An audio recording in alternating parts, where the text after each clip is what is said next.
السلام عليك يا سيدي يا رسول الله.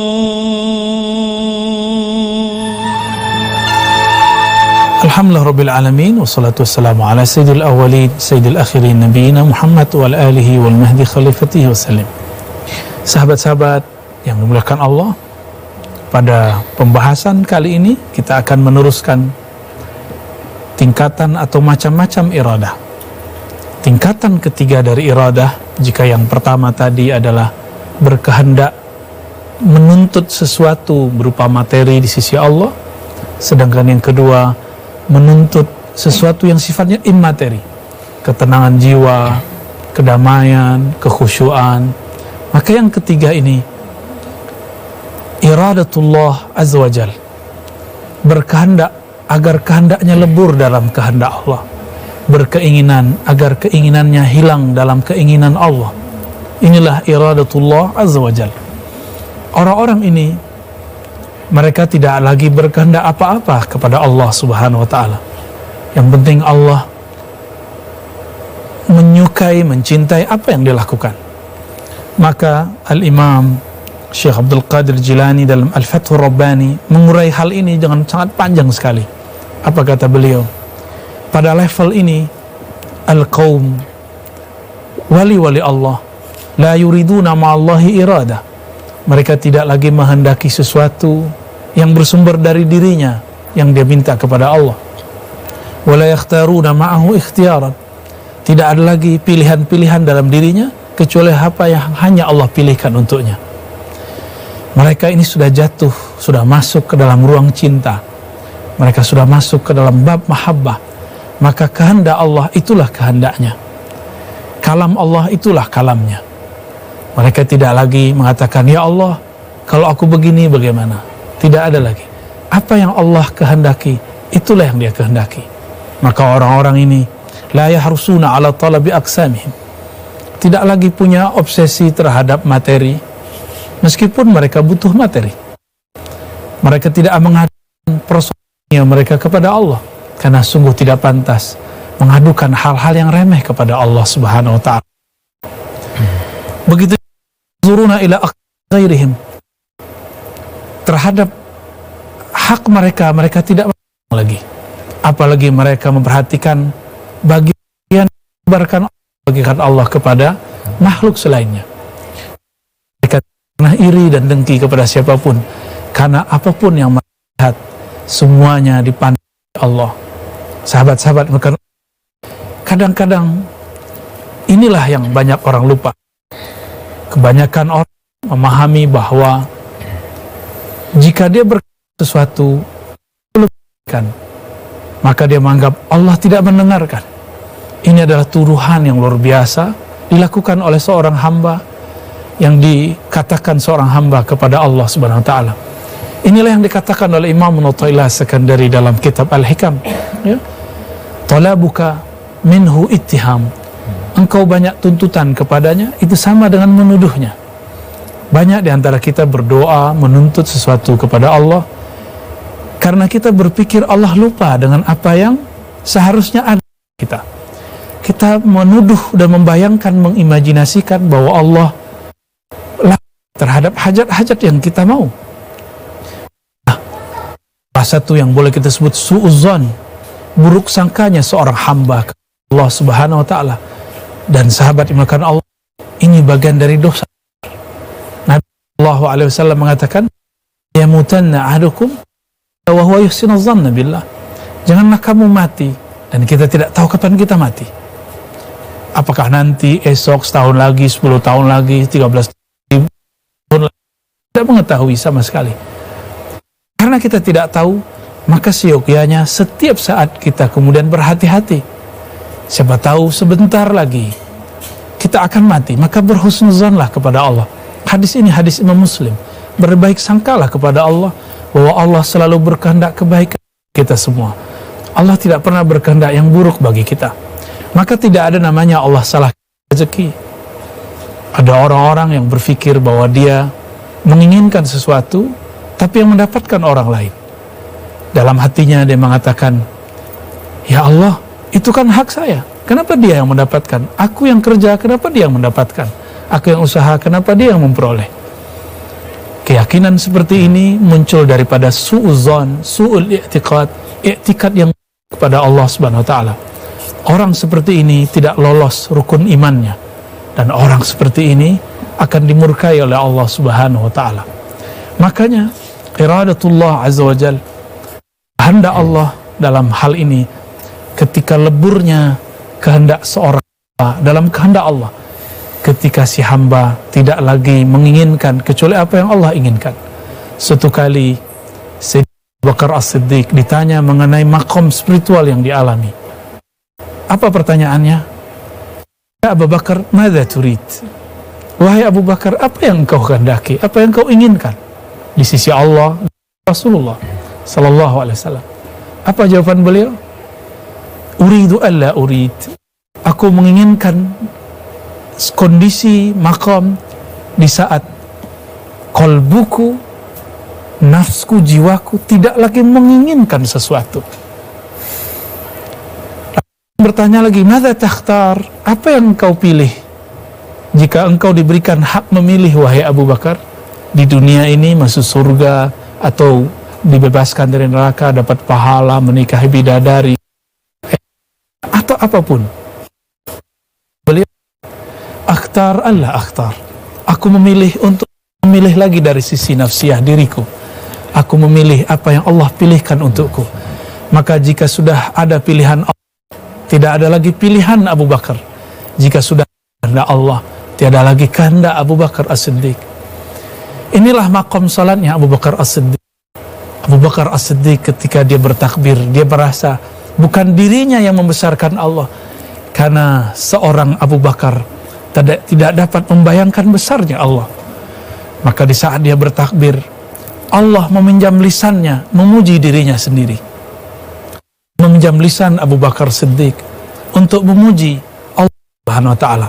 Inilah yang disebutkan di dalam ayat tadi, yuriduna wajha. Orang-orang Allah, kekasih Allah yang disebutkan dalam surah Al-An'am dan surah Al-Kahf. Surah Al-Kahf ayat 28, Al-An'am ayat 52, yuriduna wajha. Mereka menginginkan Allah, wajah Allah. Wajah dalam bahasa Arab artinya sesuatu yang menghadap. Jangan dibayangkan wajah Allah ada matanya, ada rupanya. Karena Allah laisa lahu surah wa laisa lahu syakl, laisa kamitslihi syai'. Begitu dalam surat Syura, Allah tidak ada yang sebenarnya, maka tiada rupa, tiada bentuk. Maka wajah itu sesuatu yang menghadap. Di saat Allah menghadap kepada dirinya, itu disebut dengan wajhul uluhiyah, wajah keilahian. Dia memandang kepada zatnya sendiri, kepada keesaannya sendiri. Dia memahami dirinya ala dirinya. Di saat itu tiada hamba, tiada yang disebut manusia, tiada malaikat, tiada nabi, tiada siapa-siapa, hanya ada Allah. Inilah makna kul huwallahu ahad. Inilah wajhullah, wajhul uluhiyah. Mungkin berbeda istilah dengan beberapa ilmu keislaman. Mungkin dalam beberapa ilmu keislaman uluhiyah diartikan ibadah. Tapi uluhiyah dalam bab kemakrifatan berarti Allah memandang dirinya sendiri. Allah memahami dirinya ala dirinya. Sahabat-sahabat melakukan Allah, tiadalah seseorang sanggup memahami Allah. Hanya Allah lah yang sanggup memahami dirinya sendiri. Hanya Allah yang dapat memahami sifatnya sendiri. Jangankan Allah, adakah di antara kita yang sudah mengelilingi bumi atau menembus langit sehingga kita dapat mengukur buminya Allah, yang Allah katakan wa ardullahil wasi'ah, bumi Allah itu luas? Tidak ada. Oleh karena itu, jangankan memahami sifat-sifat Allah, perbuatan dan nikmat Allah, untuk memahami bumi Allah saja kita tidak sanggup semuanya, apalagi masuk kepada namanya, sifatnya. Dalam hadis Imam Tirmizi, Nabi pernah berdoa dengan memuji Allah, anta kama asnaita ala nafsik.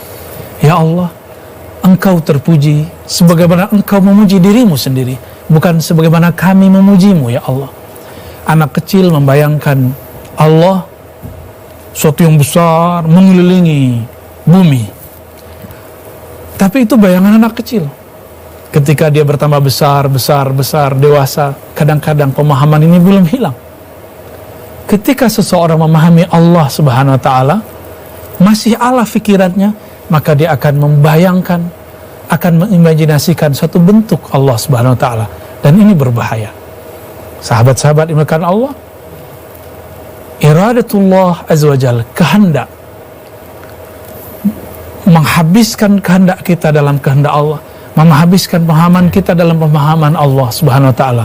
Satu kali Imam Salafus Saleh yang bernama Ahmad bin Hanbal, dengan julukan kunyahnya Abu Abdullah, murid dari Imam Syafi'i yang wafat 241 Hijriah, mengatakan ketika orang bertanya tentang apakah hakikat Allah, apa jawaban beliau?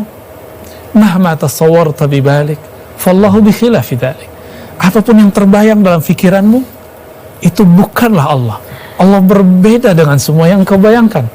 Kita membayangkan Allah duduk di atas aras. Jika benar makna ayat itu, maka duduk pun bukan itu maknanya, karena itu masih bayangan kita. Jika kita membayangkan yazilu rabbuna ila sama'i dunya, Allah turun, akal kita membayangkan Allah turun dari atas ke bawah. Allah turun tidak demikian. Jika kita membayangkan Allah Subhanahu wa Ta'ala meliputi alam dengan ada persentuhan, penyatuan dengan alam, wallahi Allah Maha Suci dari semua bayangan itu. Inilah makna surat Asy-Syura ayat 11, laisa kamitslihi syai'. Tidak ada yang sanggup membayangkan Allah Subhanahu wa Ta'ala, karena Allah tiada yang sanggup menganalogkannya. Laisa kamitslihi syai', tiada yang serupa dengannya. Maka sahabat-sahabat yang karena Allah, jika datang kepada Allah, datanglah dengan apa yang Allah mau, bukan dengan apa yang kita mau. Maka mulailah berdoa ala Allah, bukan ala kita. Maksudnya bagaimana? Jika kita berdoa, jangan memohon ijabah pada waktu yang kita mau, tapi katakan, ya Allah, kewajibanku seperti yang Engkau perintahkan berdoa. Namun barangkali yang aku minta tidak pantas aku minta. Yang aku inginkan ijabah pada jam tertentu, pada waktu tertentu, tidak pantas kami meminta waktu tersebut. Maka ya Allah, kata Ibnu Athaillah, Allah akan mengijabah fi waqtil ladzi yurid, pada waktu yang dia mau, bukan pada waktu yang kamu mau. Anak kecil meminta dibelikan motor, sepeda, mobil pada umurnya yang belum pantas. Orang tua mengatakan, tunggu anandaku yang kusayangi, umurmu besar dulu. Jika engkau menggunakan motor, menggunakan kendaraan pada umurmu sekarang, engkau akan tertabrak. Itu orang tua terhadap anaknya. Orang tua lebih faham kebaikan kemaslahatan bagi anaknya. Demikianlah Allah lebih mulia dari semua itu. Kenapa apa yang kita minta rumah, mobil, pakaian, segala macam, pasangan, belum Allah kasih juga. Barangkali itu belum pantas kita minta di saatnya. Sahabat-sahabat yang dimuliakan Allah, maka jika kita meminta, jika engkau memohon kepada Allah, jangan atur-atur Allah. Jangan kemudian mengintimidasi Allah. Jangan kita kemudian termasuk kepada tuduhan Ibnu-Taillah, ya, talabuka minhu ittihamun. Engkau meminta tapi engkau menuduhnya. Engkau berkehendak tapi engkau memaksanya. Pantaskah engkau memaksa Allah? Seorang karyawan, seorang bawahan tidak pantas untuk memaksa, mengintimidasi atasannya. Apalagi seorang hamba, pantaskah dia berkehendak dalam kehendak Allah Subhanahu wa Ta'ala? Maka sahabat-sahabat yang dimuliakan Allah, mari masuk kepada fase ini. Leburkan kehendak kita, keinginan kita dalam keinginan Allah. Orang-orang beginilah yang nanti disebut arifina billah, orang kenal Allah. Jika dia wafat, dia akan dipanggil, ya ayyatuhan nafsul mutmainnah, wahai jiwa yang tenang, wahai jiwa yang mengenal Allah, wahai jiwa yang menghabiskan kehendaknya dalam kehendak Allah.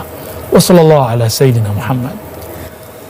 Allahumma salli wa sallim wa barik alaihi wa ala alihi. Sallallahu ala Muhammad. Sallallahu alaihi wasallam. Sallallahu ala Muhammad. sallallahu alaihi wasallam.